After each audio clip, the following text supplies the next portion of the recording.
и човек да ги победи данците. Да, па види, малце се нашаливме, дури чекавме за да биде прогласен, да. биде прогласен европскиот шампион. Без дипломатија, без политика, кажавме уште пред надпреварот дека Данска е фаворит, така и бидна.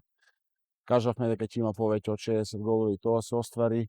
Предпоставивме дека Нилсен го чуваат за последните 7-8 минути тоа и кажавме дека Кнор беше лидер на германците, Волн исто така и кажавме дека на Германија до после 45 минута ќе им се деси тоа што им се деси, значи 7 голови разлика. Одличен надпревар, Германија исто беше одлична, но као што кажав и као што знаете, Данска е неприкосновена во овој момент. И загрижувачки во наводници би рекол, може така и да остане во наредните 10 години. На хоризонтот некоја репрезентација што може нешто од позадина, од некаде, што може нешто да направи во овој контекст, во оваа констелација на нешто. Германците пробаа со сила и увидовме сите дека се многу физички моќни. И тоа го демонстрира, а во текот на целото правенство пробаа и денес, но не издржаа повише од 45 минути. Очигледно со сила против Данска не можеш, најверојатно треба со памет и техничко, тактички и да имаш ден. Каде да го купиме? Германците го има и одличен вол денеска и пак изгубија 7 голови разлика, а Гицел да беше да имаше подобар ден, каде што промашуваше, што никогаш не промашал, можеше да биде и повеќе од 10 голови разлика. Така да, данците се заслужен. Не заслужен, но го загрижувачки е тоа што може да владеат и во наредните 10 години, затоа што веќе на повидок имаат звезди од типот на Гицел, како што е Арнолдсен и многу други такви млади играчи. Ке резимираме денеска што се случи. Во финалето Данска-Германија 34-27, 18-16 на полувремето. Славие и злато за данската репрезентација. Исланд-Хрватска 33-34, ги видовме хрватите на подиумот со бронзениот медал, се радуваа како да го освоиле шампионатот. Едноставно, кога ќе се освои медал, посебно со победа, чувството е незаменливо. Ќе одиме кратко со рекламите, па се враќаме на она што нас најмногу не тангира, а тоа е нашето домашно првенство и нашата репрезентација како во периодот што следува.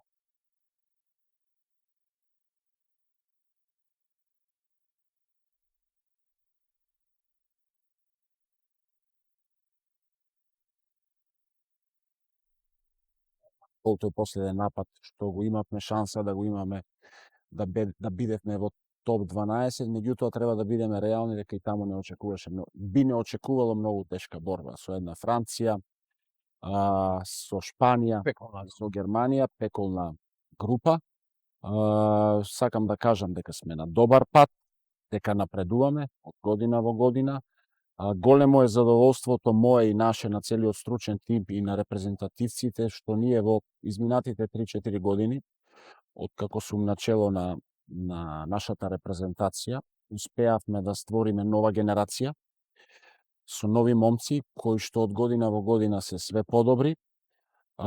Далеку сме од ова ниво што го гледавме, мораме да бидеме искрени и реални, но треба да направиме све што е во нашите можности, да пробуваме како поминува време да се доближуваме. Тоа воопшто не е лесно.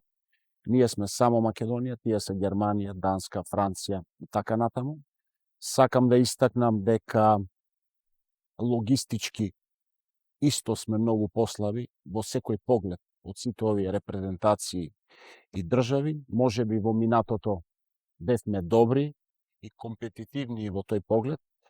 Во последните години, повеќе години, не само ова година, сме многу слаби и таму. Што значи логистички? Логистички мислам дека тоа е најважната работа. Значи не сме моќни како држава, немаме луѓе во ЕХФ, немаме луѓе во ИХФ. Го прокоментирав последниот напад на Португалија кој што траеше минути 50 секунди. Видете што се случува со нашите најдобри судии, да им се даде треба јавна поддршка на нив, апсолутно, на сите наши судии. Ние заеднички треба да бидеме посилни, треба да се здружиме, треба да се обединиме, затоа што јас тврсто верувам дека немаат никаква кривица во тоа и сум сигурен во тоа. Многу пати има покажано дека се најдобри, Од меѓутоа почеток не има други суди. Видете, тоа така тргнува. Кога едни губат на моќ, тоа се провлекува, тоа ќе дојде и до нас, а веќе и доаѓа. И тука треба да бидеме реални кога бараме нешто поголемо и повисоко од некој. Важно е дека створивме еден нов производ, а производот е многу одамна. Зборевме за тоа од 2012 трае па се до 2026, меѓутоа овие се нови момци, нов производ. Успеавме еве и со мојот клуб Алкалоид да освоивме европска титула со наши македонски играчи, 99% од играчите од нашиот ростер. Тоа е голем плюс. Покажавме, ние имаме 3 европски титули. Имаме Вартар, 2 титули, Кометал Ѓорче Петров и Алкалоид. Одлично за македонски ракомет, многу важно. Со тоа што малата разлика е тоа што Алкалоид го освои со наш производ, со македонски. Треба сите да инвестираме, сите клубови, големи клуби, Вардар и Еврофарма и Охрид и сите што имаат амбиции да пробаме да работиме квалитетно со млади генерации, со младински селекции, со кадетски, со пионерски и уште од помала возраст да почне да се работи, да го следиме данскиот, да го следиме скандинавскиот систем. Да бидеме на исколосек. Селекторе, вака, пластично, конкретно, од човек кој што бил во врвот на ракометот како играч, сега е тука некаде како селектор. Не замина Кире Лазаров вон нашите граници да работи во Барселона, Нант, Кил или каде и да е. Остана дома, сака да работи дома и тоа е за поздравување и можеби најтешко ќе ни биде тука да ве задржиме, за да го дадете недоброто од себе тука кај нас на домашен терен. Што е она што треба Македонија да го прави, да го следи? Кои елементи? Еве, едноставно кажано, од човек кој што од надвор следи ракомет. Ние немаме брз центар. Ние не можеме од централен бек да додадеме на крило да создадеме вишок. Ние многу тешко создаваме вишок кога играме 6-5, кога ние имаме предност. Не изгледа тоа бавно, туку изгледа поинаку од она што го играат најдобрите. Што треба да направиме за да бидеме таму? Видете, сега не знам од каде да почнам. Сами видовте дека има на самото финале, а и не самото финале, на цело европско правенство, овие топ 20 репрезентации, ајде можеме да издвоиме 3-4 репрезентации кои што не го следат овој тренд. Значи 60 минути се игра во јак ритам, немате време ни за една измена, камоли за две. За Славија немате време, камоли за 3 минути. Ние имаме играчи, јас се на шала со нашите играчи, имаме играчи што кога ќе дадат гол слават. Меѓутоа имаме играчи што кои нивниот колега ќе даде гол слави и дури слави, ние примаме гол. Мојте да славите, ќе славиме после, затоа што ракометот е изменет и немаме време за славење.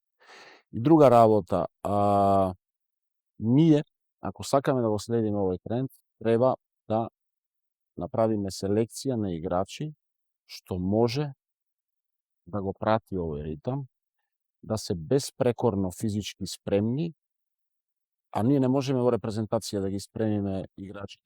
Да ги спремиме тие 5-6 дена што ги имаме за подготовка. Клубовите треба да ги спремат и самите репрезентативци треба да си имат своји индивидуални тренери и да дојдат да бидат спремни за да можат да се борат со овие животни што ги видовме сега од германци, данци и така натаму. И то не само еден напад, него 9 надпревари во 12 дена. Тука заостануваме многу. Значи, селекцијата на играчи треба да ги одбереме, да работиме со нив.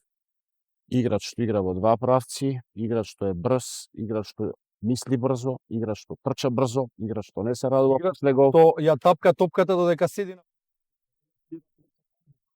коментиравме, тоа е спортска интелигенција и треба да работиме многу на специфична ракометна кондицијска издржливост. Тоа е специфичен, можам да кажам, дански тренинг, германски тренинг, што ни недостасува. Се учи ли тоа? Тоа се учи, може да се имаат семинари.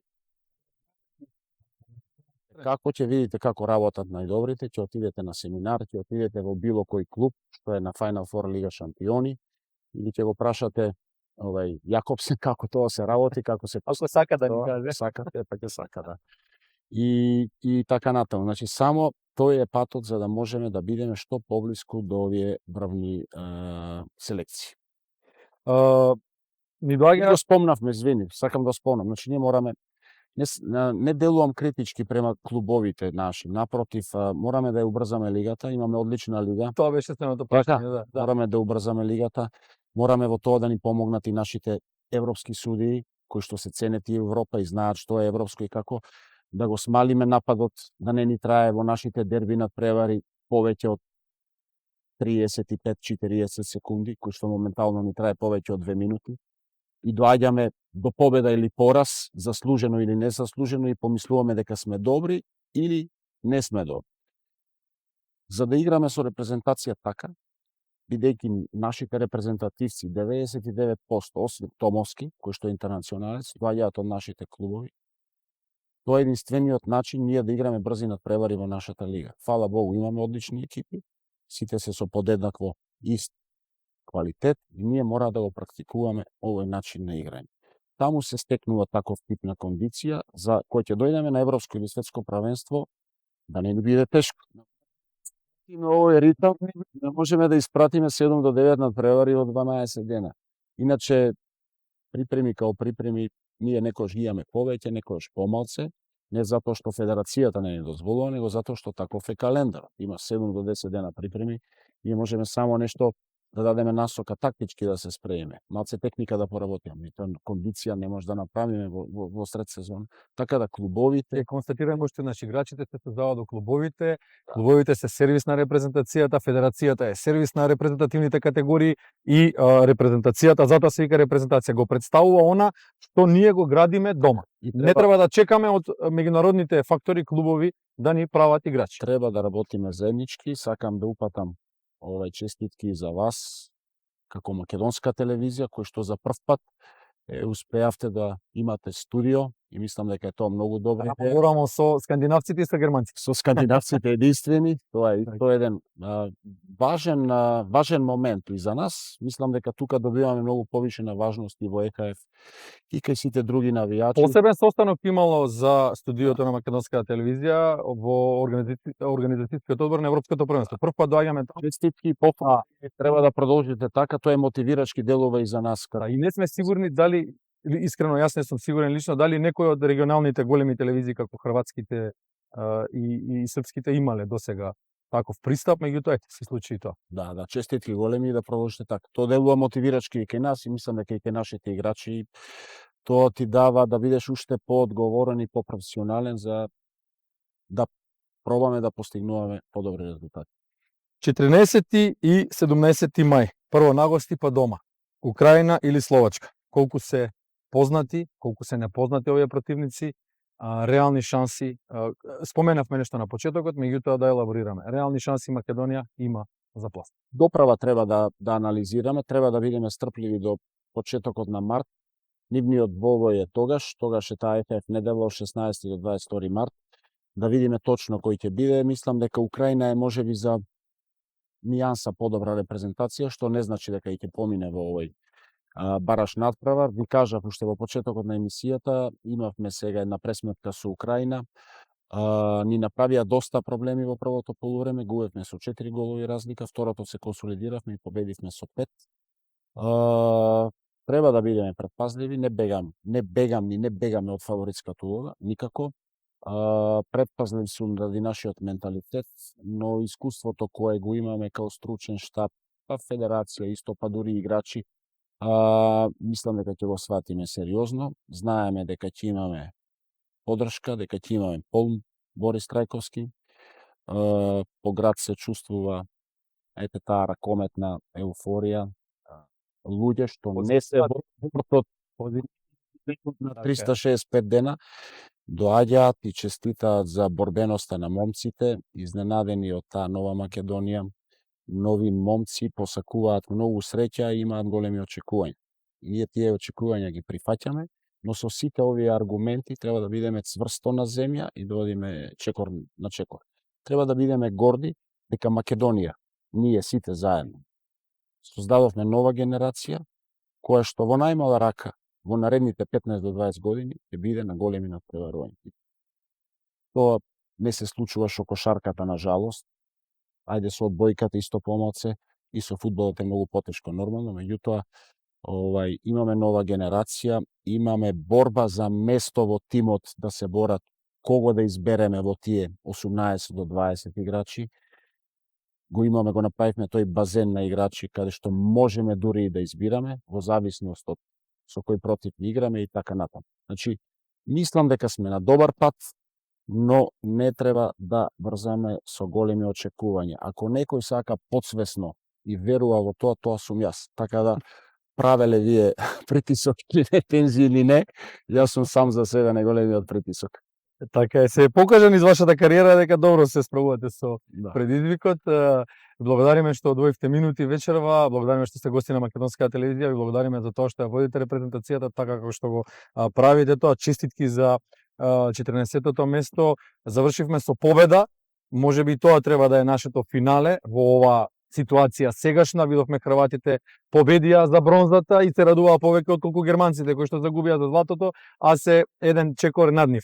Така што победнички се вративте дома. Нека ви биде тоа подстрек за голем успех, уште еден и пласман на следното светско првенство јануари 2027 во Германија. Ви благодарам, да се заблагодарам за целата поддршка од македонската јавност, од вас, медиумската поддршка што имавме и да им честитам на момците кои што па можам слободно да кажам, еве од луѓе што го сакаат ракометот по град, увиделе една нова и борбена Македонија. Им честитаат на нивната борбеност и се надевам дека ќе продолжиме со таа борбеност, затоа што хрватите веќе 2 децении покажуваат со национален набој и борбеност, без многу квалитет индивидуален, дека може да се направат чуда. Тоа го покажа и на ова европско првенство. Тоа они се пример за сите овие балкански селекции. Национален набој. Да го имаме, меѓутоа тешко. Кога ќе облечеш дрес национална селекција, тоа треба да те носи. Да си постанува супер. Да, 40% си подобар, само дресот што го носиш и мораш да бидеш подобар. Тоа одговорност, мораш да носиш одговорност пред цела јавност и да се бориш за својата држава. Кирил Лазаров, благодариме. Почитувани гледачи, тоа беше Кирил Лазаров, селекторот на македонската репрезентација, своевремено македонскиот бомбардер, леворак бомбардер, најдобар стрелец во Лигата на шампионите, на европските и на светските првенства. Многу тешко тоа му поаѓа од рака на некои од поголемите, позвучните имиња, ако воопшто има поголеми. Тука сумираме се што се случи на ова 70-то европско ракометно првенство. Данска е златна, Германија е сребрена, Хрватска е бронзена, Исланд остана со празни раце, Португалија во однос на медалите, Португалија оди на следниот мондијал директно без бараш. Нашиот бараш е на 14 и на 17 мај, противник или Украина или селекцијата на Словачка. До тогаш, клупски ракомет на Македонската телевизија, домашен македонски, Лигата на шампионите, Лигата на Европа и така натаму. Сите наши тимови низ меѓународните натпреварувања и се разбира сите останати спортови. Следете Македонска телевизија, уживајте во оваа вечер, уживајте и од утре понатаму со нашата програма на сите наши фреквенции. Пријатно.